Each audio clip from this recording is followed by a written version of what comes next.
안녕하세요. 중앙법률사무교육원 한병 원장입니다.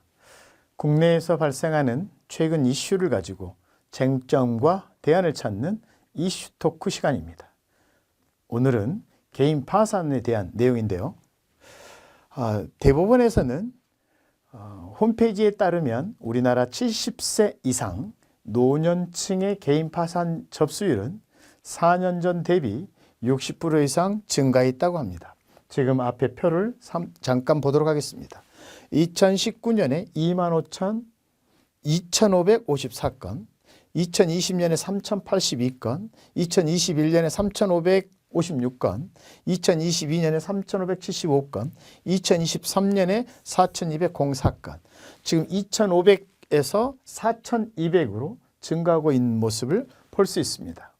또한 OECD 국가별 노인소득 빈곤율을 보면 미국이나 일본에서 20%대인 것의 반면에 우리나라는 40%라는 것을 볼 수 있습니다.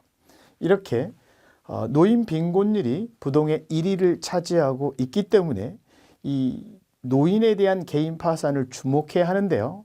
오늘 개인 파산에 대해서 살펴보도록 하겠습니다. 개인 파산 제도란 채무자가 경제적 파탄에 직면했을 때 해당하는 당사자가 채무가 상당해서 상당히 많다는 얘기죠. 파산에 이른 사람들에게 채무 변제 책임을 면하여 주는 제도입니다. 법원에서 파산 및 면책 절차를 진행하여 면책 결정이 나면 채무를 전액 탕감받을 수도 있습니다. 개인 파산 제도의 장점을 살펴보도록 하겠습니다. 채무자의 모든 채무가 면책되는 것은 아닙니다.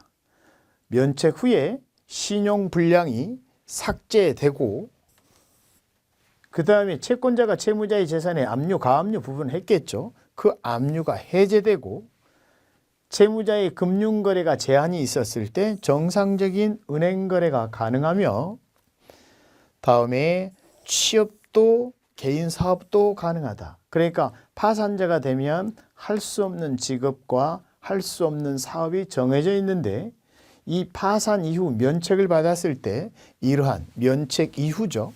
받았을 때 이러한 혜택이 있다. 이렇게 보시면 되겠습니다. 이 파산 기록은 면책이 된 이후에 남지 않습니다. 이후에 본인 명의의 사업이나 취업을 하는데 불이익이 없다는 장점도 있습니다.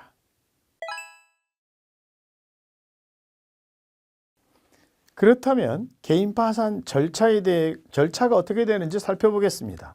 우선 법원에 개인 파산 신청을 해야 되겠죠. 그럼 파산자에 대한 선고가 있고 파산자가 된 후에 면책 신청을 한 다음에 면책 결정이 이루어지게 됩니다. 자, 수익이 없는 사람이거나 있다고 하더라도 가용소득이 없는 거. 그러니까 여기서 가용소득은 가족들이 이제 먹고 쓰고 남는 돈을 가용소득이라고 합니다. 그래서 최저생계비가 제외되고요.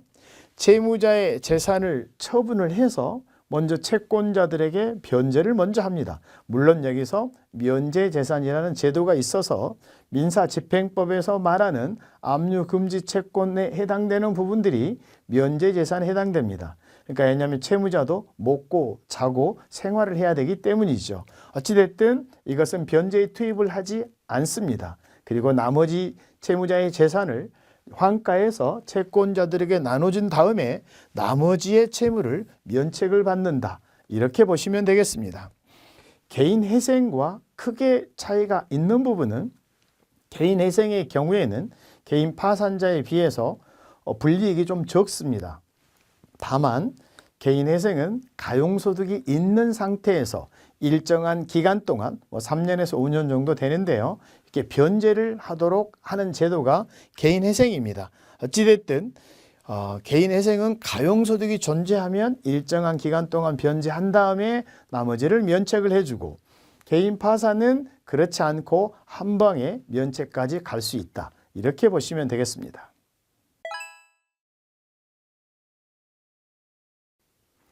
자, 개인 파산 신청 자격이 어떻게 되는지 살펴보도록 하겠습니다. 우선 경제적 파탄에 직면한 자가 현재 계속적 혹은 반복적인 소득이 없거나 소득이 있다고 하더라도 생계비 이하인 경우, 또한 재산이 없거나 또한 채무가 현격하게 많은 경우에 그 채무의 상한선에 제한 없이 부채, 채무 규모가 크다면 이 신청이 가능하다고 보시면 되겠습니다. 그래서 계속적 반복적 소득이 없는 경우, 그다음에 소득이 있어도 적어서 최저생계비 이하인 경우를 포함하고, 그다음에 재산이 없거나 채무가 많은 경우, 또한 채무가 상당한데 그 부채 규모가 클 경우에 개인 파산 신청이 가능하다, 이렇게 보시면 되겠습니다. 중앙법률 원격평생교육에서는 국비 지원으로 약 50개 가정을 운영하고 있습니다.